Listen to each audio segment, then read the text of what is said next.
ونستغفره ونعوذ بالله من شرور أنفسنا ومن سيئات أعمالنا من يهده الله فلا مضل له ومن يضلل فلا هادي له وأشهد أن لا إله إلا الله وحده لا شريك له وأشهد أن محمدا عبده ورسوله قال الله تعالى في كتابه الكريم يا أيها الذين آمنوا اتقوا الله حق تقاته ولا تموتن إلا وأنتم مسلمون أما بعد. Kita lanjutkan hadis Al-Arba'in An-Nawawiyahnya. An Abi Abdullah Jabir bin Abdullah Al-Ansari radhiyallahu an anna rajulan sa'ala Rasulullah sallallahu alaihi wasallam faqala ara'aita idza shallaitul maktubat wa sumtu Ramadan wa ahlaltul halal wa haramtul haram wa lam azid ala dhalika syai'an a'adkhulul jannah qala na'am rawahu Muslim. Dari Abu Abdullah Jabir bin Abdullah Al-Ansari, semoga Allah meridainya, bahwa ada seorang laki-laki bertanya kepada Rasulullah SAW, Aro'aita, bagaimana pendapatmu? Aro'aita artinya akhbirni an ro'ika, kabarkan kepadaku tentang pendapatmu. Idza shallaitul maktubat, apabila aku sholat 5 waktu, wa sumtu Ramadan, dan aku berpuasa Ramadan, wa ahlaltul halal, dan aku menghalalkan yang halal, wa haramtul haram, dan aku mengharamkan yang haram. Ahlaltul halal artinya meyakini kehalalan yang Allah halalkan, dan aku mengharamkan yang haram artinya meyakini akan keharaman yang Allah haramkan. Walam azid ala dzalika syai'an, dan aku tidak menambah lebih dari itu sedikit pun. A'adkhulul jannah, apakah aku akan masuk surga juga? Qala na'am, maka Nabi SAW bersabda, iya. Rawahu Muslim, dikeluarkan Imam Muslim. Orang ini ibu-ibu dan bapak sekalian ya, bertanya kepada Rasulullah SAW, iya, kalau aku melakukan yang wajib-wajib aja, iya, artinya aku nggak melakukan yang sunnah-sunnah gitu, cukup yang wajib-wajib aja. Sholat cuma sholat 5 waktu, puasa cuma puasa Ramadan, iya. Dan aku meyakini yang halal itu sebagai sesuatu yang Allah halalkan. Dan juga aku meyakini apa yang Allah haramkan itu sebagai sebuah keharaman. Boleh enggak ya Rasulullah? Apakah seperti ini bisa memasukkan aku ke surga? Apa kata Rasulullah? Iya, bisa. Iya. Hadis ini menunjukkan Bapak dan Ibu-ibu sekalian bahwa mencukupkan dengan yang wajib-wajib saja boleh. Mencukupkan diri dengan yang wajib-wajib saja boleh. Artinya kita misalnya nggak melakukan yang sunnah-sunnah, saya nggak melakukan yang sunnah-sunnah, saya maunya yang wajib-wajib aja. Boleh tidak? Boleh. Ya. Dan itu tetap standar yang rendah untuk masuk ke dalam surga. Maka dari itu ibu-ibu sekalian, berarti hadis ini menunjukkan apa juga? Hadis ini menunjukkan Pak, Bu, bahwa seorang muslim wajib melaksanakan semua kewajiban-kewajiban dan semua yang diharamkan. Karena yang diharamkan itu hukumnya wajib untuk ditinggalkan. Iya. Adapun yang sunnah-sunnah, maka yang seperti ini, ya, artinya seseorang boleh saja tidak melakukannya. akan tetapi tercela. Akan tetapi apa? Tercela. Dari mana kita tahu bahwa orang yang meninggalkan yang sunnah itu tercela, Pak?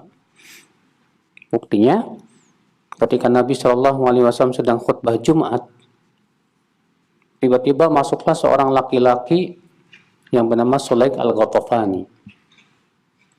Lalu ia pun duduklah ya di masjid dan tidak sholat tahiyat masjid.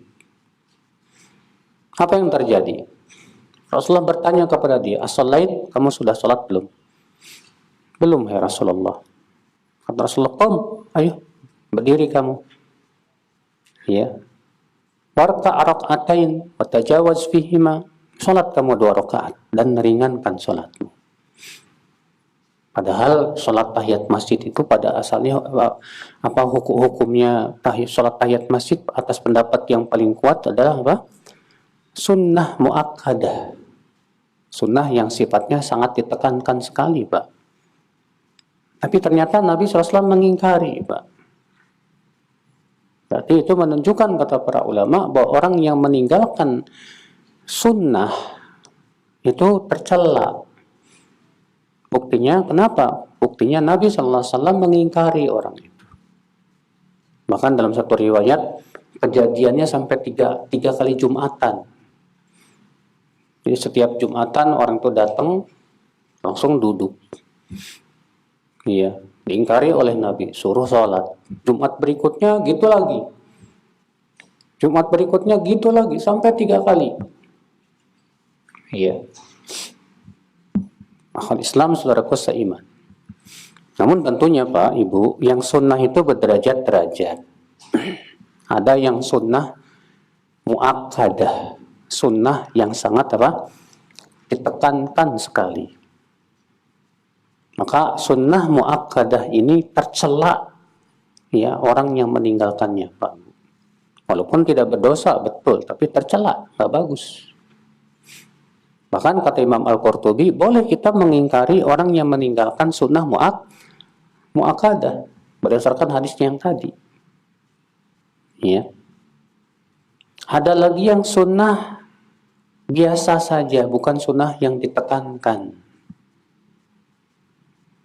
Ya, ada lagi yang di bawah itu yang disebut oleh para ulama dengan mustahab, disukai. Maka yang tentunya sunnah-sunnah yang sifatnya bukan muakkadah, kalau kita lakukan, kalau kita tinggalkan ya silakan saja, tidak tercela, Pak. Apalagi yang itu sifatnya memang tidak disyariatkan untuk didawamkan. Seperti Nabi bersabda, "Sallu qoblal maghrib, sallu qoblal maghrib, sallu qoblal maghrib liman sya'a." Karahiyata an yattakhidhaha sunnah. Kata Rasulullah SAW, "Salatlah kalian sebelum maghrib, salatlah kalian sebelum maghrib, salatlah kalian sebelum maghrib bagi yang mau." Kata perawi hadis Abdullah bin Mas'ud, seingat saya ya, Nabi mengatakan begitu karena tidak suka sholat qobliyah maghrib ini dijadikan sebagai sunnah. Kata Al-Hafidz Ibnu Hajar, maksudnya sunnah yang didawamkan. Artinya Nabi tidak suka sholat qobliyah maghrib ini didawamkan. Kan Imam Ahmad dia mengatakan, semenjak aku mendengar hadis ini, aku sholat qobliyah maghrib cuma sekali aja. Ya, nggak sering-sering. Ya. Nah, berarti ada yang sifatnya sunnah yang seperti itu, Pak. Yang memang tidak disyariatkan untuk didawamkan. Seperti tadi, sholat qobliyah maghrib. Demikian pula sholat qobliyah asar. Ya, itu tidak didawamkan. Nah, berbeda dengan sholat sunnah rawatib. Yang 12 rakaat itu, Pak. Maka itu memang sangat ditekan sekali. Apalagi yang 10. Itu sangat ditekankan sekali untuk didawamkan. Iya. Ikhwat Islam, saudaraku seiman. Kaidah selanjutnya yang kedua yang bisa kita petik dari hadis ini. Hadis ini menunjukkan anna a'zamal wajibat 'alal muslim shalawatul khams. bahwa kewajiban terbesar setelah 2 kalimat syahadat adalah sholat 5 waktu. Sholat 5 waktu itu kewajiban terbesar setelah 2 kalimat syahadat. Sampai-sampai para ulama berbeda pendapat. Orang yang meninggalkan sholat karena malas, ini statusnya masih muslim apa enggak nih? Kalau Imam Ahmad pendapatnya apa? Dia bukan muslim. Kalau jumhur pendapatnya apa? Dia masih muslim, tapi dia telah melakukan dosa besar. Ya. Khotbah Islam, bayangkan. Sampai-sampai para ulama berselisih tentang status keislaman orang yang meninggalkan apa? Salat karena malas, bayangkan. Tapi itu menunjukkan masalah salat ini bukan masalah sepele, Pak. Ya, karena salat ini disifati oleh Rasulullah sebagai apa, Pak? Sebagai tiang agama. Bayangkan kalau bangunan itu ada 5 tiang. Bangunannya ada 5 apa? Tiang. Terus tiangnya 5-5-nya roboh, kira-kira gimana, Pak? Hah? Kira-kira bangunannya roboh nggak? Roboh. Mungkin kalau yang satu tiang roboh, 4 tiang masih ada gitu, masih bisa berdiri lah. Tapi kalau ini 5-5-nya roboh, waduh, repot. Makanya Syekhul Islam Taimiyah merojikan pendapat bahwa yang dikafirkan itu, kata beliau, yang meninggalkan 5-5-nya, Pak. Adapun kalau meninggalkan salah satunya saja, maka belum dikafirkan. Iya. Nah, ini saudaraku seiman. Kaidah yang ketiga yang bisa kita petik dari hadis ini. Hadis ini menunjukkan wajib kita meyakini, Pak, sesuatu yang Allah halalkan itu sebagai yang halal. Dan wajib meyakini sesuatu yang Allah haramkan itu sebagai sesuatu yang haram. Maka dari itu kalau ada orang yang meyakini yang haram sebagai sesuatu yang halal, ini imannya bisa rusak, Pak. Bahkan ya hampir semua ulama mengatakan orang ini murtad dari agama Islam. Seperti misalnya kalau ada orang yang berzina dengan keyakinan zina halal. Boleh, nggak apa-apa zina. Padahal dia tahu zina itu diharamkan oleh syariat. Maka orang ini, kata para ulama, sudah masuk dalam kufur besar, Pak. Kufur juhud namanya. Dan itu bisa mengeluarkan pelakunya dari apa? Islam. Beda dengan orang yang tinggal di negeri yang nggak ada ilmu dan ulama, ya, dia menyangka zina halal-halal aja karena nggak tahu. Maka yang seperti ini masih dimaafkan, masih diberikan udzur maksudnya. Tapi kalau di situ ada orang yang tahu zina haram, tapi sengaja dia mengatakan nggak apa-apa, zina halal, maka kata para ulama ini bisa murtad dari agama Islam. Atau ada orang mengatakan sholat 5 waktu nggak wajib, ya, maka seluruh ulama sepakat orang ini melakukan kufur besar yang bisa mengeluarkan pelakunya dari Islam. Ya. Karena itu wajib yakini kalau sesuatu yang Allah haramkan, wajib kita apa? Yakini keharamannya, Pak. Walaupun di sana, Pak, Ibu, ada sesuatu yang keharamannya itu masih diperselisihkan oleh para ulama. Apakah itu haram atau tidak? Maka sesuatu yang masih diperselisihkan para ulama seperti ini, Pak, tidak mengeluarkan pelakunya dari apa? Islam. Seperti misalnya ada orang yang masih punya keyakinan, saya sih meyakini musik halal. Ya, padahal para ulama, ya, bahkan Ibnu Katsir mengatakan telah berijma akan haramnya apa? Musik. Cuma masalahnya ini memang menjadi perselisihan ketika ada pendapat ulama seperti Ibnu Hazm yang menghalalkannya, Pak. dan diikuti oleh sebagian ulama di zaman sekarang, sehingga menjadi syubhat. Ya. Nah ini akal Islam. Seperti misalnya, apakah buaya itu halal? Daging buaya halal apa enggak? Kalau buaya darat ya semua haram. Ini buaya. Para ulama berbeda pendapat. Imam Malik mengatakan halal. Alasannya Imam Malik apa? Karena dia binatang laut, binatang air. Sehingga kata Imam Malik sama dengan ikan. Jumhur mengatakan tidak, buaya haram. Alasannya kenapa? Karena dia lebih mendekati binatang darat. Buktinya dia bertelurnya di mana?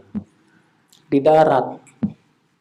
Ya, bertelurnya bukan di air. Kalau ikan kan bertelurnya di mana? Di air. Kalau buaya bertelurnya di darat. Ya. Nah, gimana tuh? Maka dari itu seperti ini masalah khilafiyah. Ada yang merojihkan pendapat Imam Malik sehingga menurutnya nggak apa-apa halal. Ada yang merojihkan pendapat jumhur mengatakan apa? Haram. Kalau kita masih ragu gimana Pak? Kalau masih ragu lebih baik jangan dimakan. Masih banyak kok, daging ayam masih ada, daging kambing masih ada. Ngapain nyari-nyari daging buaya? Iya. Nah, ibu-ibu sekalian. Nah, demikian pula semua yang sifatnya ya di situ samar, apakah halal atau haram. Maka orang yang menyelisih pendapat kita tidak bisa kita katakan, oh kamu sudah menghalalkan apa yang Allah haramkan misalnya, atau mengharamkan apa yang Allah halalkan. Tidak. Itu dalam masalah-masalah yang sudah sangat jelas, Pak, akan keharamannya. Keharaman zina jelas semua orang tahu. Haramnya riba semua orang tahu. Haramnya mencuri semua orang tahu. Haramnya minum arak semua orang apa? Tahu. Iya. Dalilnya juga jelas, ijma' para ulama. Nah ini Bapak dan Ibu sekalian. Faedah selanjutnya Bapak dan Ibu, Anasiyam syahri Ramadan min a'zami furudil Islam. Bahwa puasa Ramadan termasuk rukun Islam yang agung. Ya, puasa Ramadan termasuk rukun Islam yang agung, Masya Allah. Dan sekarang kita sedang berada di bulan Ramadan. Ya, dimana sekarang Alhamdulillah kita sudah masuk ke hari berapa Pak? Hah? 16? 15? Saya emang nggak ngitung-ngitung masalahnya Pak. Malas mau ngitung-ngitung. Ya. Bapak dan Ibu sekalian, Alhamdulillah kita bersyukur kepada Allah masih dikasih sama Allah kesempatan untuk masuk bulan Ramadan, karena kesempatan kita bisa mendapatkan ampunan Allah di bulan ini luar biasa. Ya, makanya bersyukur kita gimana caranya nih supaya setelah Ramadan kita bisa mendapatkan ampunan dari Allah Subhanahu wa taala. Iya. Faedah selanjutnya yang bisa kita petik dari hadis ini Bapak dan Ibu sekalian, anna min asbabi dukhulil jannah al-iman bil halal wal haram. Di antara sebab masuk surga adalah mengimani semua yang Allah halalkan itu sebagai sesuatu yang halal, dan mengimani sesuatu yang Allah haramkan sebagai sesuatu yang haram. Ini termasuk ya sebab kita bisa masuk ke dalam surga. Makanya kita penting Pak Ibu untuk belajar halal dan haram, apa saja yang Allah halalkan, apa saja yang Allah haramkan. Itu penting sekali kita pelajari. Ya, supaya jangan sampai kita karena ketidaktahuan akhirnya menyangka sesuatu itu halal padahal apa? Haram. Gara-gara kita nggak menuntut ilmu. Iya. Faedah selanjutnya Bapak dan Ibu sekalian, hadis ini menunjukkan wujub ijtinabil haram. Wajibnya menjauhi semua yang haram. Semua yang haram wajib dijauhi. Yang haram itu boleh dalam satu keadaan saja. Kapan? Nah, kapan sesuatu yang haram itu boleh dilakukan, Pak? Ketika darurat. Ketika apa? Darurat. Apa sih darurat itu, Pak, Ibu? Darurat itu, Pak, kalau ditinggalkan malah menimbulkan mudarat. Itu namanya darurat. Apa bedanya darurat dengan hajat, Pak? Darurat itu sesuatu yang kalau kita tinggalkan mudarat. Sedangkan hajat kita butuh. Tapi kalau kita tidak lakukan pun juga tidak menimbulkan apa? Mudarat. Syekh Utsaimin memberikan perumpamaan begini. Kalau kita berada di kutub utara misalnya, Pak. Kalau kita nggak pakai jaket tebal, mati kita. Berarti jaket tebal ini darurat. Pas kita udah pakai jaket tebal, masih dingin sih. Butuh jaket yang kedua. Maka jaket yang kedua ini hajat. Walaupun kita nggak pakai jaket kedua, nggak bakal mati sih. Cuma agak dingin aja. Nah, jaket yang pertama ini sifatnya apa? Darurat. Jaket yang kedua ini sifatnya apa? Hajat. Nah, ini bedanya antara darurat dan apa? Hajat. Ya. Namun para ulama, Pak, Bu, membagi yang haram itu menjadi dua macam. Ya, membagi sesuatu yang haram itu menjadi dua macam.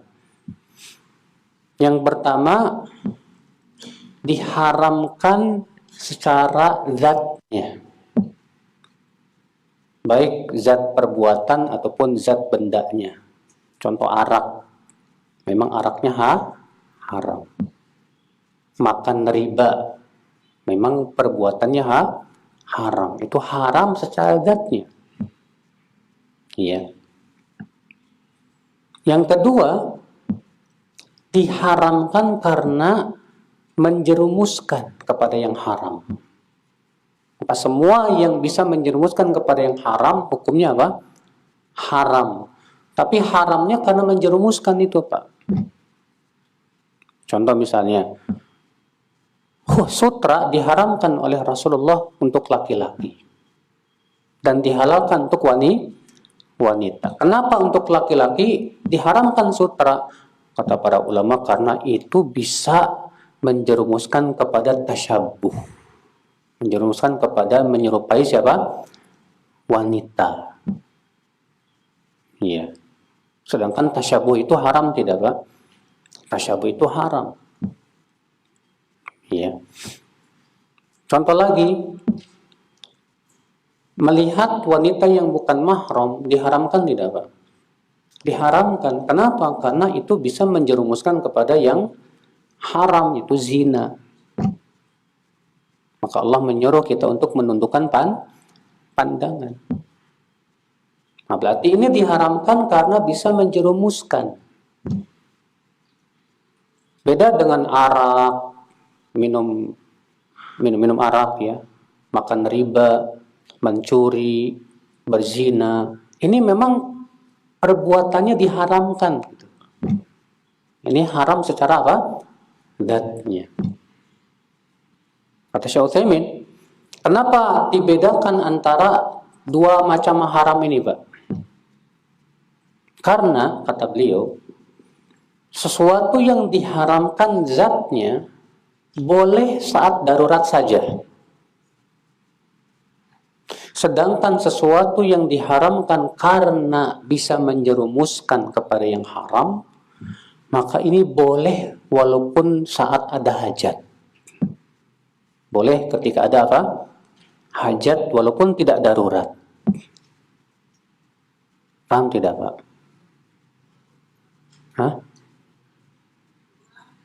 Jangan tidur ya, lagi puasa biasanya ya pada ini nih. Jadi saya ulangi ya.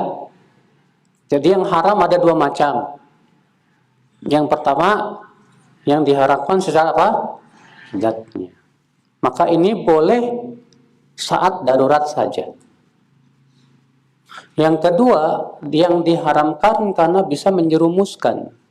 Maka ini boleh saat ada hajat.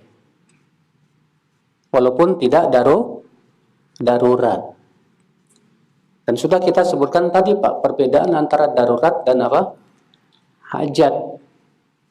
Beda nggak? Antara darurat dan hajat. Tadi contohnya, ya kalau kita berada di kutub utara, kita butuh apa? Jaket. Nah, jaket yang pertama ini darurat nih Pak. Setelah pakai jaket, masih rasa dingin. Kita butuh jaket yang kedua. Maka yang kedua ini hajat namanya. Kita butuh. Walaupun bukan darurat. Bisa nggak bedain antara darurat dengan hajat? Bisa ya? Nah, sesuatu yang diharamkan secara zatnya, maka ini baru boleh saat kapan? Darurat. Seperti makan bangkai, haram. Boleh kalau darurat, kalau sudah tidak ada makanan lagi. Makan riba. Saat darurat, saat sudah tidak ada lagi uang, boleh. Darurat, gimana lagi? Namun kata para ulama, ini pun harus diberikan syarat, tidak boleh dimutlakan begitu aja. Sesuatu yang haram secara zatnya boleh secara darurat. Ketika darurat, ya. Dengan syarat. Syaratnya apa? Yang pertama, bahwa memang daruratnya benar, bukan sebatas apa? Ketakutan aja. Ada orang terkadang ketakutan doang, Pak, nggak jelas. Maka kata beliau, kata Syekh Utsaimin, syaratnya yang pertama memang betul-betul terrealisasi, betul memang darurat. Yang kedua, dengan melakukan yang darurat ini, ya hilanglah darurat itu. Adapun kalau nggak hilang, tetap tidak boleh. Contoh misalnya ada orang yang kehausan, nggak ada minuman lagi kecuali arak. Boleh nggak minum arak saat itu? Kata Syekh Utsaimin tetap tidak boleh. Kenapa? Karena arak malah menambah haus. Bukan menghilangkan apa? Haus. Malah semakin menambah kehausan. Syekh Utsaimin pendapatnya begitu. Iya. Berarti tujuannya tidak tercapai.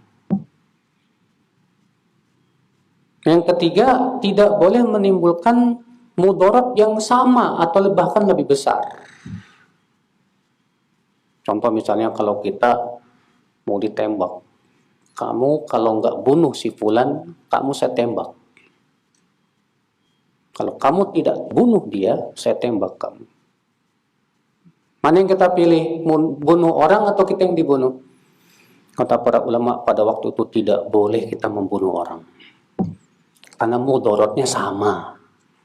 Sama-sama menghilangkannya nyawa. Maka tetap haram kita membunuh orang lain. Jadi gimana? Lebih baik kita yang dibunuh daripada kita yang membunuh. Iya.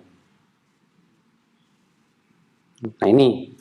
Adapun sesuatu yang diharamkan karena bisa menjerumuskan, boleh saat ada hajat.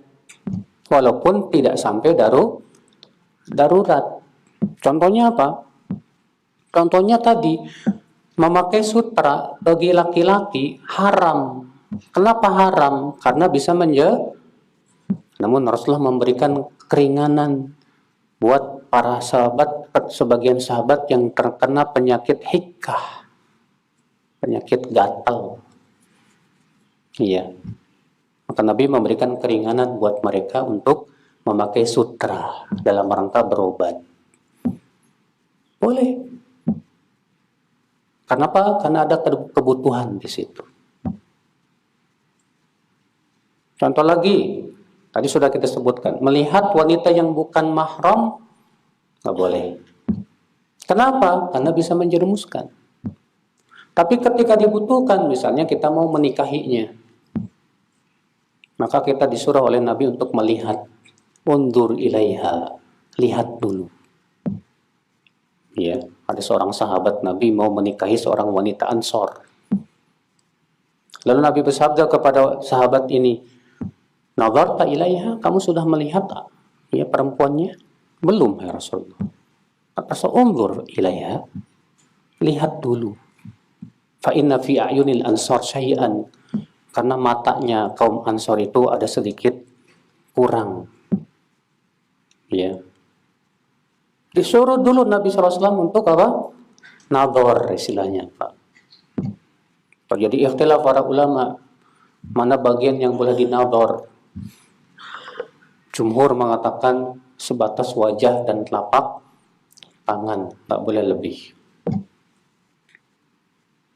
Sebagian ulama mengatakan, dan itu yang pendapat yang dirojikan oleh Syed Sabiq dalam Fikih Sunnah, Syekh Albani juga, ya, dan banyak ulama muhaqqiqin, itu yang biasa tampak di rumahnya di depan mahram-mahramnya, seperti rambut, leher, tangan sampai di sini, betis, boleh, ya, dengan dalil bahwa Umar pernah menyingkapkan betisnya ya seorang wanita yang mau dinikahi sama Umar. Ya. Sementara Ibnu Hazm yang paling ekstrim, boleh melihat seluruh tubuhnya kecuali kubul dan dubur. Gelo. Ya, ini pendapat yang tidak layak untuk diambil. Ya. Masa kita nazar suruh telanjang? Buka baju semua. Ya Allah, ya Rabbi. Iya. Nah ini Bapak dan Ibu sekalian. Jadi Bapak dan Ibu sekalian, ini sesuatu yang diharamkan karena bisa apa? Menjerumuskan. Maka sesuatu yang diharamkan karena bisa menjerumuskan, pada waktu itu boleh saat ada apa? Hajat. Walaupun tidak sampai kepada apa? Darurat. Iya. Ikhwat Islam, saudaraku seiman. Paham ya? Paham insyaallah ya? Tentang macam-macam yang haram itu ya? Iya. Baik, Bapak dan Ibu, kita ambil faidah selanjutnya, faidah berikutnya. Anna talabal jannah bil a'malis salihah matlubun syar'an wa mahmud. Bahwa mengharapkan surga dengan cara beramal saleh itu perkara yang memang diperintahkan oleh syariat, Pak. Kita beramal saleh dengan mengharapkan surga boleh nggak, Pak? Nah, kita beramal soleh karena berharap surga boleh nggak? Boleh. Tidak seperti orang sufi, Pak. Orang sufi itu punya keyakinan nggak boleh kita beramal soleh itu mengharapkan apa? Surga katanya. Kenapa? Kita itu beramal soleh mengharapkan ridho Allah aja udah, titik. Kita katakan subhanallah. Ini jelas batil. Nabi saja bersabda apa? Man shoma ramadhana imanan wahtisaban ghufira lahu ma taqaddama min dzambi. Siapa yang saum Ramadan karena iman dan ihtisab. Apa itu ihtisab? Kata para ulama, talabul ajr, karena mengharapkan pahala. Pahala Allah berupa apa, Pak? Surga. Ya. Berarti boleh, gak masalah. Kita beramal saleh mengharapkan surga Allah itu gak masalah. Bahkan orang ini bertanya kepada Rasulullah, kalau aku yang cuma mencukupkan yang wajib-wajib saja ya Rasulullah, aku meyakini yang halal dan mengharamkan yang haram, aku bisa masuk surga?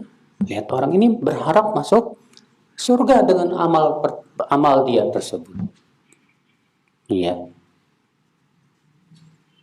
Faedah selanjutnya Bapak dan Ibu sekalian yang bisa kita petik.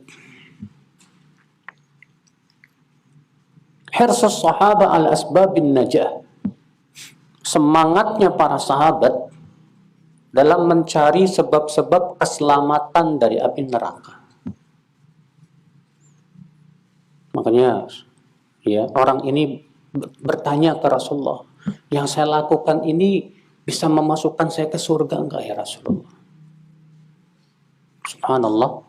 Makanya Pak, Ibu, para sahabat itu yang mereka pikirkan tuh gimana masuk surga, gimana lari dari api neraka. Kalau zaman sekarang banyak kaum muslimin yang dia pikirin cuma dunia aja Pak. Mau masuk surga, enggak masuk surga, bodo amat lah. Iya. Ada yang kayak gitu. Ada yang kayak gitu Pak. Enggak peduli halal, enggak peduli haram, diembat semuanya. Yang penting dapat fulus. Yang penting dapat duit. Iya. Na'udzubillah, nasallallahu salamata wal afiyah. Orang yang beriman kepada Allah dan kehidupan akhirat, takut dia Pak. Saya hidup dunia paling berapa tahun sih. Setelah itu saya mati. Di kuburan gimana nasib saya? Bisa nggak kira-kira di kuburan saya tidurnya enak? Ya, itu orang yang beriman begitu Pak. Yang dipikirin gimana caranya saya bisa masuk apa? Jannah, surga. Pokoknya surga itu segala-galanya udah. Jadi cita-cita dia yang paling mulia, Masya Allah. Iya. Nah ini Bapak dan Ibu sekalian. Baik, kita masuk hadis berikutnya. Hadis yang ke-23.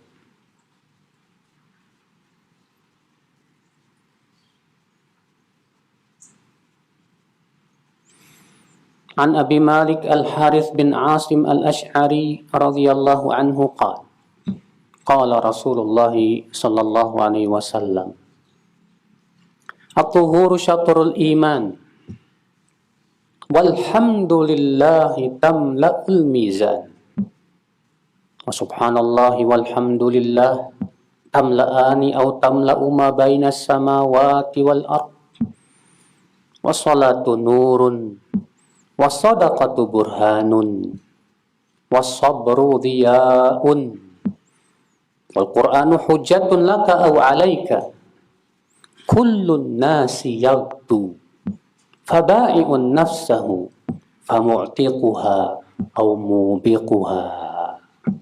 Rawahu Muslim. Dari Abu Malik Al-Harith bin Asim Al-Ash'ari, semoga Allah meridainya, ia berkata, Rasulullah Shallallahu Alaihi Wasallam bersabda, bersuci adalah separuh keimanan, dan ucapan Alhamdulillah memenuhi timbangan, Masya Allah. Dan ucapan Subhanallah, Alhamdulillah, Subhanallah dan Alhamdulillah digabungkan ya, itu bisa memenuhi antara langit dan bumi, Masya Allah. Salat adalah nur, cahaya. Sedekah adalah burhan. Apa burhan itu Pak? Bukti. Kata Imam Nawawi itu bukti akan keimanan dia. Ya Mas, jangan bobo Pak. Memang kalau lagi puasa ini Pak. Iya. Apa kita nggak usah lama-lama ya? Hah? Oh jangan ya? Oh ya udah deh. Kalau ibu-ibu mau, Masya Allah, nggak ada yang tidur. Kita lanjutkan. Wasabru diya'un. Dan sabar itu dia, cahaya. Loh, apa bedanya dengan nur? Salat itu nur. Nur itu apa? Cahaya. Sabar itu dia, cahaya juga. Loh, apa bedanya? Kata para ulama, dia itu biasanya untuk cahaya matahari. Cahaya apa? matahari. Sedangkan nur itu biasanya untuk cahaya rembulan. Ya. Sabar itu dia cahaya bagaikan cahaya matahari. Kenapa? Cahaya matahari panas nggak, Pak? Panas. Bayangkan Bapak kalau berjemur 1 jam aja di bawah cahaya matahari. Gimana rasanya, Pak? Waduh. Sabar panas nggak, Pak? Panas. Tapi manfaatnya seperti cahaya matahari. Panas, betul. Tapi manfaatnya luar biasa untuk kehidupan makhluk-makhluk yang ada di bumi. Demikian pula sabar pun manfaatnya untuk kehidupan iman. Ya. Sedangkan sholat cahaya, betul. Tapi dia cahaya yang tidak ada panasnya. Karena sholat itu menimbulkan kedamaian. Sholat itu menimbulkan ketentraman. Ya.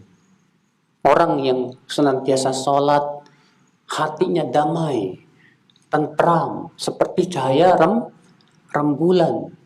Dia tetap menyinari, ya, tapi tidak terasa panas. Ya. Nah ini rahasianya kenapa Rasulullah menjadikan sholat itu nur, sedangkan sabar itu apa? Dia. Ya. Kita lanjutkan. Wal Qur'anu hujjatun laka aw 'alaika. Dan Al-Qur'an itu adalah hujah yang akan menolong kamu atau hujah yang akan membinasakan kamu. Kullun nas yagdu. Semua manusia sedang pergi. Pergi kemana? Semua manusia sedang pergi. Pergi ke surga atau ke neraka. Karena tujuan kita cuma 2, Pak. Nggak ada tengah-tengah. Kita mau berjalan kemana nih? Mau ke surga atau apa? Ke neraka. Silahkan pilih. Liman syaa minkum ayyastaqim. Fabai'un nafsahu famu'tiquha aw mubiquha. Ada yang menjual dirinya. Ya, ia jual dirinya apakah untuk memerdekakan dirinya dari api neraka ataukah ia akan menjerumuskan dirinya ke dalam api neraka. Dikeluarkan Imam Muslim dalam sahihnya. Masya Allah, Pak Ibu, ini hadis agung sekali, Pak. Ya, baik, dari hadis ini kita ambil faedah ya, Pak, Bu. Nah, sini kita ambil faedah yang pertama, fadlut tuhur, keutamaan bersuci, Pak. Karena Nabi mengatakan bersuci itu separuh dari apa? Keimanan. Apa yang dimaksud dengan bersuci ini? Masuk padanya semua bersuci, baik dengan wudu, ataupun mandi, ataupun tayamum, masuk semuanya. Iya. Dan Allah mencintai, Pak, orang yang suka bersuci itu. Iya. Fihi rijalun yuhibbuna an yatatahharu wallahu yuhibbul mutahhirin. Dalam surat At-Taubah. Di Masjid Quba itu ada orang-orang yang suka bersuci dan Allah cinta kepada orang-orang yang suka apa? Bersuci. Tulis. Iya. Nabi bersabda wala yuhafidhu 'alal wudu illal muslim. Tidak ada yang bisa menjaga wudunya kecuali apa? Muslim. Masya Allah. Setiap batal pergi dia berwudu. Apalagi ditambah dengan 2 rakaat wudu. Masya Allah. Luar biasa. Itu dicintai oleh Allah Subhanahu wa ta'ala. Iya. Faedah yang kedua yang bisa kita petik Bapak dan Ibu sekalian. Kenapa bersuci itu separuh keimanan, Pak? Karena kata para ulama, kesucian itu ada 2 macam.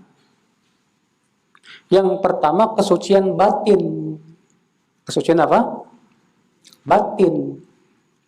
Dan yang kedua kesucian lahir. Yaitu badan kita. Sedangkan at-tuhur bersuci itu adalah kesucian apa? Badan yang akan berpengaruh kepada kesucian apa? Batin. Berwudu, kesucian badan, betul. Tapi kalau antum sholat tanpa wudu, kira-kira gimana Pak? Sah nggak sholatnya? Kalau sholatnya tidak sah, berarti batin kita berpengaruh tidak Pak? Berpengaruh. Ya. Nah ini Bapak dan Ibu sekalian. Faedah selanjutnya yang bisa kita petik Bapak dan Ibu, fadlut tasbih wa tahmid. Keutamaan mengucapkan tahmid alhamdulillah. Demikian pula ucapan subhanallah alhamdulillah. Ya. Bayangkan kata Rasulullah, ucapan alhamdulillah memenuhi timbangan. Subhanallah.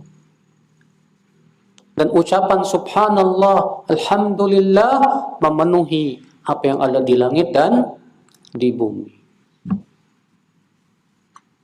Kenapa Pak? Alhamdulillah, ucapan alhamdulillah itu memenuhi timbangan.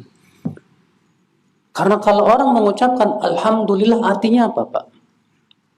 Artinya dia mengakui bahwa semua pujian itu hanya milik siapa?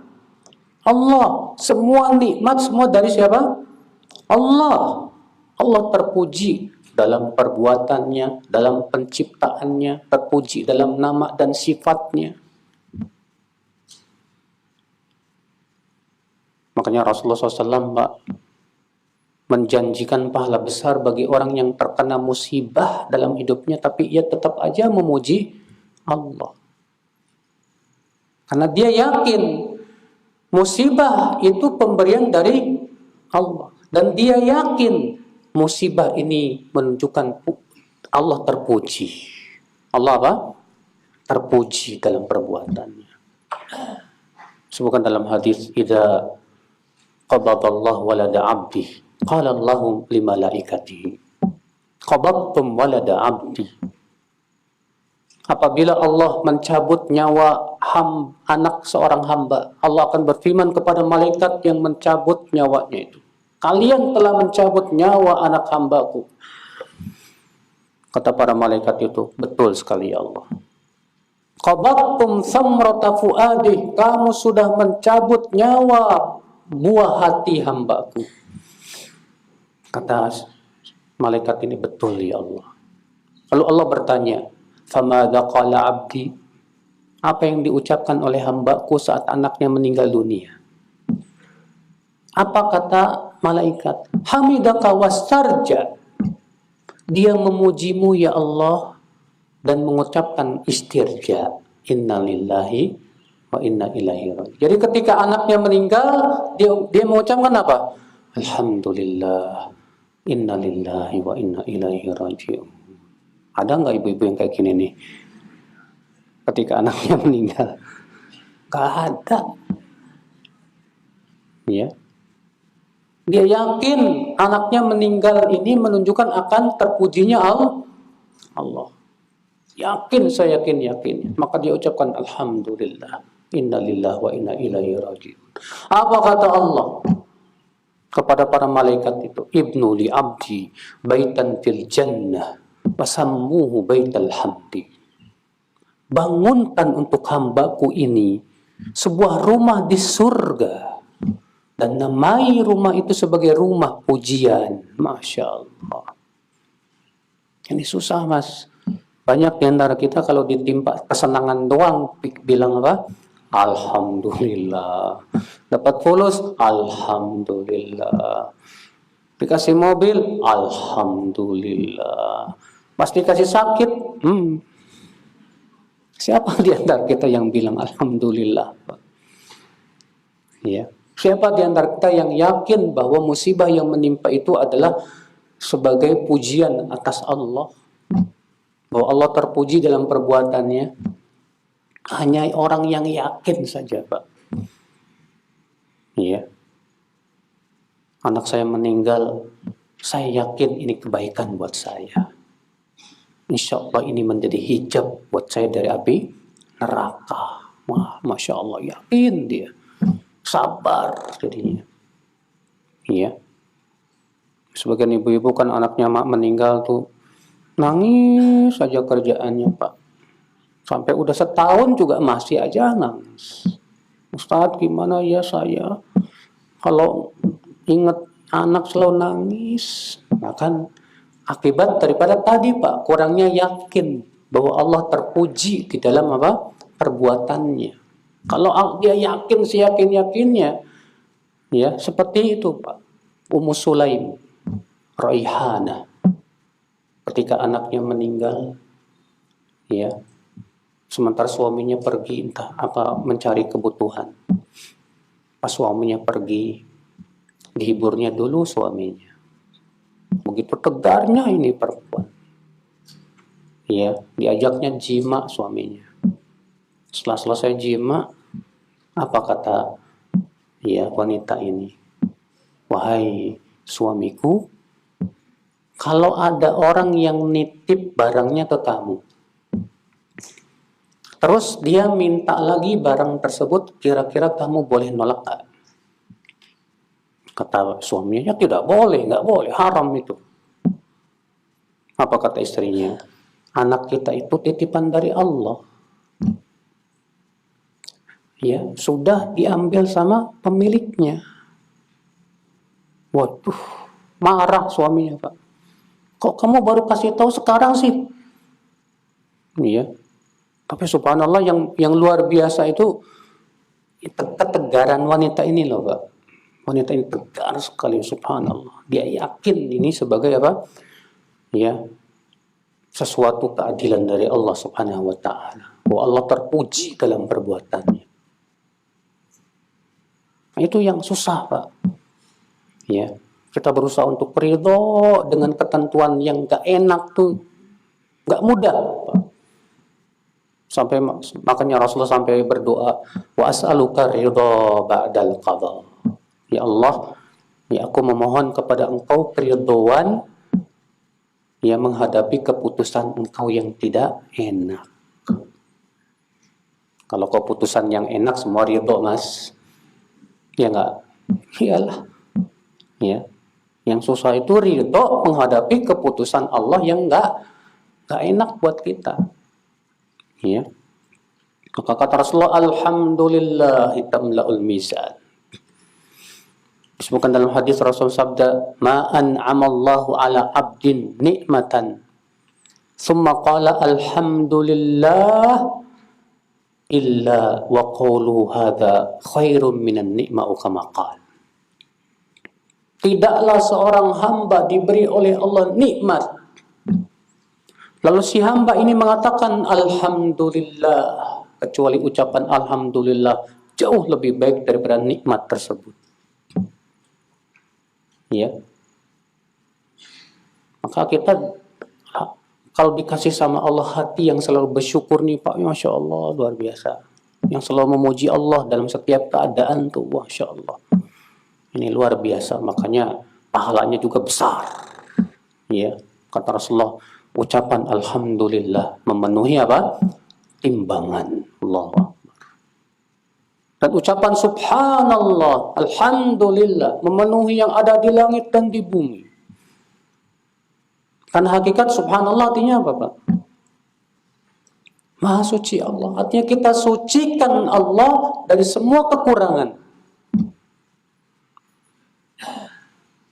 Ketika kita melihat ada orang yang terlahir dalam keadaan cacat. Kok dia terlalu cacat? Terlahir dalam keadaan gak punya tangan, gak punya kaki. Maka kita katakan subhanallah. Kita sucikan Allah dari kekurangan. Kita yakin ciptaan Allah semua apa? Sempurna, baik. Iya. Makanya disebutkan dalam hadis ya, Rasulullah pernah melihat seorang laki-laki yang pakaiannya menyeret sampai ke tanah. Maka Rasulullah mengejarnya, Pak, sampai tersengal-sengal nafasnya itu. Nah, setelah sampai kata Rasulullah apa? Irfa thawbak. Angkat bajumu. Apa yang terjadi, Pak? Apa kata orang ini? Ya Rasulullah, inna rukbatayya tastok. Ya Rasulullah, dengkulku itu kalau jalan beradu, ya Rasulullah. Apa itu namanya, Pak? Penyakit X. Ya. Hai Rasulullah, aku kalau jalan tuh lututku beradu, hai Rasulullah, aku malu kelihatan. Apa kata Rasulullah? Kullu khalqillahi hasan. Semua ciptaan Allah itu bagus. Irfa' thawbak, angkat bajumu. Subhanallah. Semua cacat-cacat yang Allah berikan kepada seorang hamba, kita ucapkan seperti yang Rasul ucapkan, Pak. Semua ciptaan Allah itu apa? Bagus. Kita sucikan Allah dari apa? Kekurangan. Mungkin akal kita belum bisa sampai sahih. Loh kok, kenapa kita sucikan Allah dari kekurangan? Orang kok dia terlahir dalam keadaan cacat? Mungkin secara akal pikiran kita akan berkata, kok kayaknya Allah nggak adil. Kita katakan, akhi, Allah maha adil. Dan Allah maha tahu tentang ciptaannya. Kenapa si fulan terlahir cacat? Kenapa si fulan terlahir sempurna? Semua telah Allah tentukan dengan ilmu Allah yang sangat dalam. Kalau kita yakin ini, Pak, kita akan senantiasa sucikan Allah. Maha suci Allah dari berbagai macam kekurangan. Ya. Subhanallah. Alhamdulillah.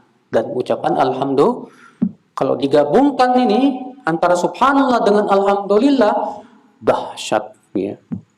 Kata Rasulullah, memenuhi yang ada di langit dan di bumi. Masya Allah.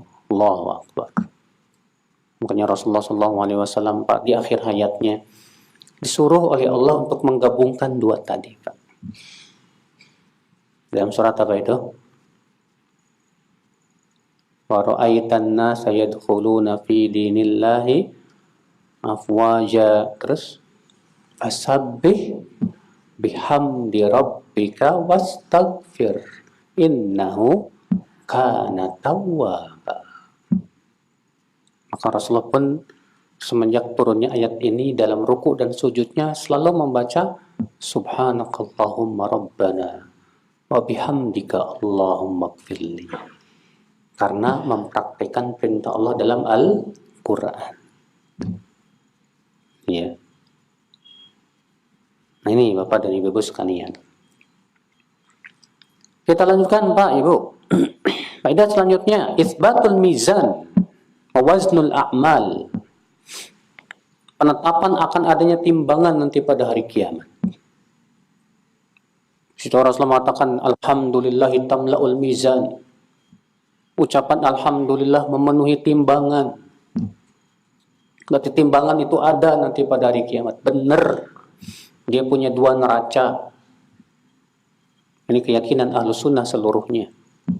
Yang diperselisihkan oleh para ulama itu adalah apakah timbangannya banyak dan setiap orang punya timbangan masing-masing, atau timbangan itu cuma satu. Pendapat yang paling kuat wallahu a'lam bahwa setiap orang ada punya timbangan masing-masing. Ya, dasarnya hadis bahwa nanti pada hari kiamat kata Rasulullah SAW akan dipanggil seorang laki-laki di hadapan seluruh makhluk. Fatu'radu lahu tis'atun wa tis'una sijillan. Lalu ditampakkan kepada dia 99 catatan. Setiap catatannya sejauh mata memandang, isinya dosa semua. Lalu Allah bertanya kepada si hamba ini, atunkiru hadza ya abdi, hai hambaku, apakah kamu mengingkari dosa-dosamu ini? Si hamba berkata, tidak ya Allah. Adzalamatah katabatil hafizun, apakah malaikat yang mencatat amalmu telah menzalimi kamu? Tidak ya Allah. Alaka udzur, atau kamu punya alasan? Si hamba berkata lagi, tidak ya Allah. Itu semua dosa aku. Si hamba ini udah yakin bakalan dilemparkan ke neraka. Apa kata Allah? Bala, innalaka indana hasanah. Ya, kamu punya kebaikan di sisi kami. Fatukhraju lahu bitaqah, dikeluarkanlah sebuah kartu bertuliskan asyhadu alla ilaha illallah. Maka si hamba merasa heran. Apa kata si hamba? Ya Rabb, madil bitaqa binisbati litilka sijillat. Apa hebatnya satu kartu yang kecil gini dibandingkan 99 catatan yang setiap catatannya sejauh mata memandang isinya dosa. Apa kata Allah? Innaka la tudlam. Kamu tidak akan disolimi. Lalu Allah mengatakan, ambilkan timbangan si fulan itu. Diambillah timbangan si fulan. Simpan satu kartu di satu neraca. Dan 99 catatan di neraca yang lain. Fatawasyatis sijillat wathaqulatil bitaqah. Maka beratlah timbangan. Dan ringanlah 99 apa? Catatan. Masya Allah. Di situ lihat si fulan tuh diambil apa? Timbangan buat dia. Ya. Nah ini makanya Allah menyebutkan timbangan dengan bentuk jamak. Allah berfirman, "Wa nadha'ul mawazinal qista liyaumil qiyamah." Dan kami akan letakkan timbangan-timbangan keadilan untuk hari kiamat nanti. Akan ditimbang, Pak. Yang ditimbang apa? Amalnya dan orangnya. Iya. Kata Rasulullah SAW, waktu itu Rasulullah melihat ya, Abdul Mas'ud sedang naik pohon kurma. Karena Ibnu Mas'ud orangnya kurus, Pak, ceking. Betisnya kecil. Akhirnya para sahabat ketika melihat betis Ibnu Mas'ud tersingkap, ketawa. Kata Rasulullah, "Alama tabhakun?" Apa yang kalian tertawakan? Itu hai Rasulullah, betisnya Ibnu Mas'ud kecil banget. Kata Rasulullah, demi Allah, betisnya Ibnu Mas'ud lebih berat di hari kiamat dari gunung Uhud. Iya, dari gunung Uhud. Masya Allah.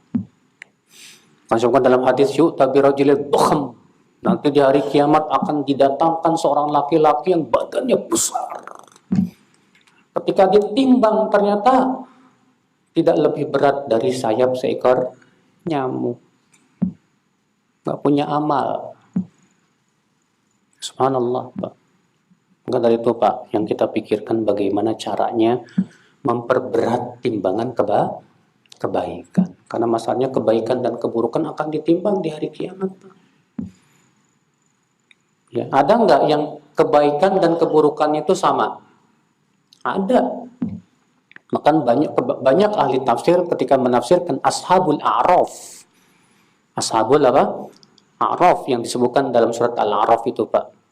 Yang mereka berada di atas tempat tinggi antara surga dan neraka. Banyak ahli tafsir menafsirkan mereka adalah orang-orang yang timbangan kebaikan dan keburukannya seimbang. Sama, ditangguhkan oleh Allah.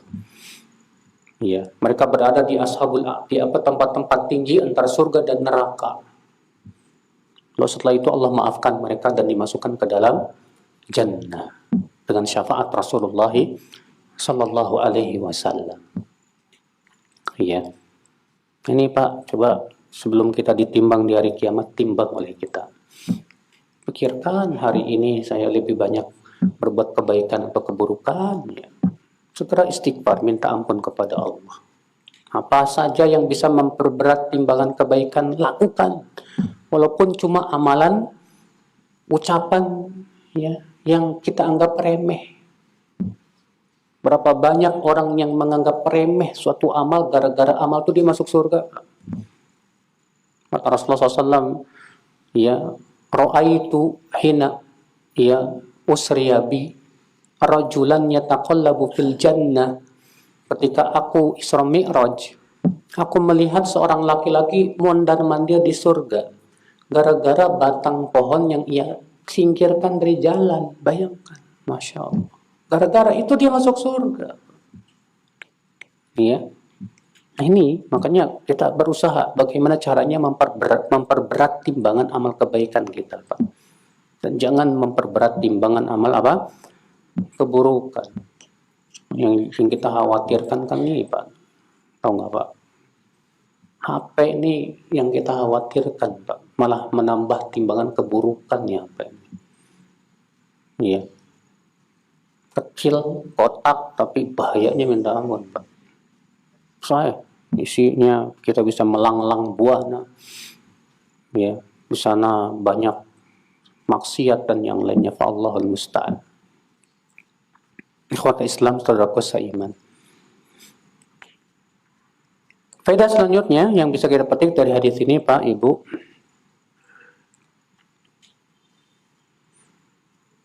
hadis ini menunjukkan akan fadlus shalah, keutamaan salat. Bahwa salat itu cahaya yang akan memberikan cahaya pada hati seseorang di dunia ini, dan menjadi cahaya yang benar-benar cahaya nanti pada hari kiamat. Kata Rasulullah, as-salatun nur, salat itu cahaya. Makanya Pak, kita berusaha gimana caranya supaya salat itu jadi pelipur lara kita, Pak. Rasulullah SAW itu ya, kebiasaannya kalau ditimpa sesuatu yang sedih, langsung sholat, Pak. Kata Ibnu Abbas, pernah suatu ketika dalam perjalanan Rasulullah mendengar berita meninggalnya saudaranya. Saya lupa namanya. Maka beliau pun langsung minggir dan sholat. Karena sedih mendengarkan berita saudaranya meninggal, langsung sholat. Ya. Dalam hadis Abu Daud disebutkan kan Rasulullah SAW idza hazabahul amru shalla. Beliau itu kalau ditimpa perkara yang pelik, yang sulit, sholat. Maka para ulama mengamalkan ini, Pak. Ibnu Taimiyah kalau baca buku terus nggak paham, sholat. Imam Bukhari ketika menulis kitab Sahih Bukhari, setiap mau masukkan satu hadis, sholat. Iya. Maka coba kita jadikan sholat seperti itu dalam hidup kita, Pak. Kita ketika menghadapi problematika kita di kantor misalnya, sholat. Ibu lagi berantem sama suami, sholat.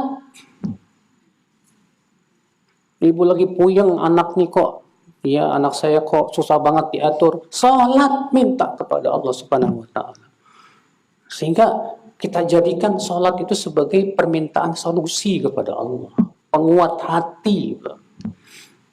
Ya, ada permasalahan apapun kita dalam hidup kita, sholat. Coba kita jadikan, Pak, sholat itu sebagai pelipur lara.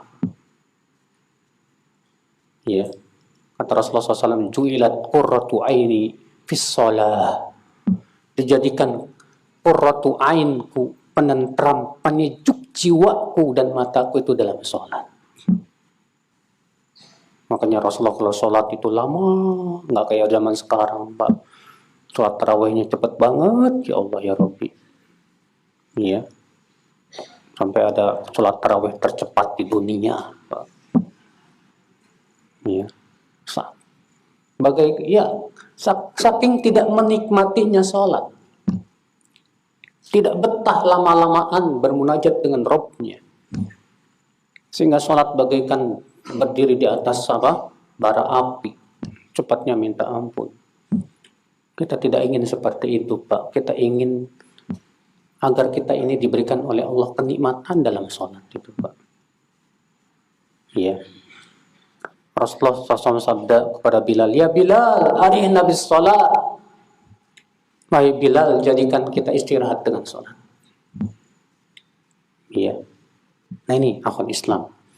Gimana caranya supaya sholat itu jadi pelipur lara kita, jadi hiasan hidup kita. Ada problematika apapun, segera sholat. Iya. Faedah selanjutnya, Pak, yang bisa kita petik dari hadis ini menunjukkan keutamaan sedekah. Dan bahwasanya sedekah itu, Pak, burhan, bukti akan keimanan. Kok bukti? Iya. Yang namanya manusia cinta duit nggak, Pak? Siapa sih yang bilang, oh saya nggak cinta duit, Ustaz? Dusta itu. Semua kita cinta duit, Pak. Ya. Sesuatu yang sangat kita cintai kemudian kita kasih ke orang cuma-cuma. Karena mengharapkan yang ada di sisi Allah. Itu kan menunjukkan bukti akan keimanan.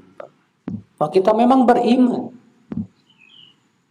Ya betul, saya yang capek. Ya, saya capek banting tulang untuk cari duit. Kalau orang kurang beriman kan pikirannya apa, Pak? Enak aja saya yang capek cari duit, terus saya kasih cuma-cuma sama dia. Enak dia dong. Nah ini pikiran orang yang nggak beriman begitu. Tapi orang yang beriman mengatakan apa? Nggak apa-apa saya kasih, saya berharap pahala di sisi Allah. Iya, kalau bukan karena Allah yang ngasih saya rezeki, saya nggak bakalan bisa dapat rezeki ini. Sehebat apapun kesungguhan saya, kalau Allah belum takdirkan nggak bakalan dapat. Iya. Maka ia pun kemudian bersedekah. Dia berderma, bantu fakir miskin, bantu para janda. Itu menunjukkan dia beriman kepada Allah dan kehidupan apa? Akhirat. Dia yakin bahwa yang saya infakkan inilah yang akan saya miliki nanti di hari kiamat. Yang kita belum infakkan, Pak, belum tentu jadi milik kita, Pak. Bapak Ibu nabung, duitnya banyak. Yang Ibu tabung belum tentu jadi milik Ibu. Mungkin digondol maling, dirampok orang, dibakar api, atau Bapak Ibu mati lalu diwariskan ke orang, kita tidak tahu. Yang akan menjadi milik kita yang hakiki itu yang sudah kita infakkan. Ya, ada seorang ulama yang rajin banget berderma, berinfak, lalu ditegur, kamu kok dermawan banget sih? Apa kata dia? Enggak, justru saya pelit. Saya pengen ini jadi milik saya selama-lamanya. Saya ingin harta ini jadi milik saya sampai ke surga. Maka saya sedekahkan. Siapa yang ingin, Pak, mobilnya jadi miliknya sampai ke surga, silakan sedekahkan. Waduh. Ya, nanti saya gimana? Ya udah, kalau enggak apa-apa juga. Kalau memang tujuan untuk kebaikan enggak masalah, silakan. Ya, kita butuh kok buat pergi ke kantor, buat ke kajian dan yang lainnya. Iya. Cuman kan ada orang, Pak, kerjaannya beternak mobil. Duitnya buat beli mobil kumpul sampai garasinya, Masya Allah. Isinya Lamborghini, Lamborgono, ya. Pelihara beternak mobil banyak gitu, ya Allah. Kalau orang beriman kan mikir gimana caranya ini supaya mobil-mobil saya ini ya saya bisa bawa nanti sampai hari kiamat. Iya. Kalau orang yang nggak beriman, gampang nanti saya dikuburin di mobil sama mobil saya. Emangnya dikuburin sama mobil, kita bisa mobil-mobilan di akhirat apa? Enak aja. Iya. Nah, saudaraku seiman rahimani wa rahimakumullahu jami'an. Iya. Faedah selanjutnya, Pak, hadis ini menunjukkan akan keistimewaan sabar. Sabar itu bagaikan cahaya matahari. Panas memang, tapi manfaatnya luar biasa. Makanya kata para ulama, hasil dari kesabaran lebih manis dari madu. Dan hasil ketidaksabaran lebih pahit dari jamu. Iya. Kalau kita sabar sebentar, maka kita bisa mendapatkan kenikmatan yang abadi. Pilih mana, Pak, Ibu? Sabar sebentar di dunia atau sabar di api neraka? Silakan. Mau pilih mana?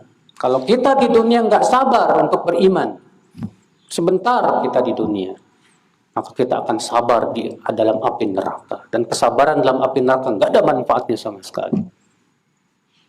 Allah berfirman kepada penduduk api neraka apa? Islauha fasbiru aw la tasbiru sawa'un alaikum. Rasakan panasnya api neraka ini. Silakan kamu sabar atau kamu tidak sabar, sama saja buat kamu. Gak ada manfaatnya. Sabar di neraka gak ada manfaatnya. Mendingan lebih baik kita sabar sebentar di dunia. Ya, sabar di dunia menghadapi berbagai macam ujian, cobaan. Ya, sabar. Paling kita hidup di dunia berapa? 60 tahun, 70 tahun. Cuma masalahnya untuk mempertahankan kesabaran itu yang susah. Kesabaran kita seringkali goyah. Seringkali apa? Goyah. Kenapa? Karena hati kita menginginkan dunia. Ya. Kalau hati selalu menginginkan dunia, biasanya kesabarannya sempit, pendek. Tapi hati yang senantiasa mengharapkan Allah dan kehidupan akhirat, insya Allah sabarnya panjang. Iya. Faedah selanjutnya Pak yang bisa kita petik dari hadis ini, hadis ini menunjukkan bahwa Al-Quran itu bisa menjadi pembela kita di hari kiamat. Tapi juga Al-Quran bisa menjerumuskan kita ke dalam api neraka. Al-Quran menjadi pembela kita kapan? Kalau kita pelajari, kita amalkan. Ya. Tapi Al-Quran bisa menjerumuskan kita ke neraka kapan? Kalau kita nggak peduli sama Al-Quran. Ya. Nggak mau kita baca, nggak mau kita pelajari, nggak mau kita amalkan. Cuek. Ya akhi, silahkan. Kita mau diseret oleh Al-Quran ke surga atau ke neraka. Siapapun di antara kita yang ingin Al-Quran menyeret kita ke surga, usahakan ada waktu kita untuk belajar Al-Quran, mentadaburi Al-Quran, berusaha mengamalkan Al-Quran, sedikit demi sedikit. Iya.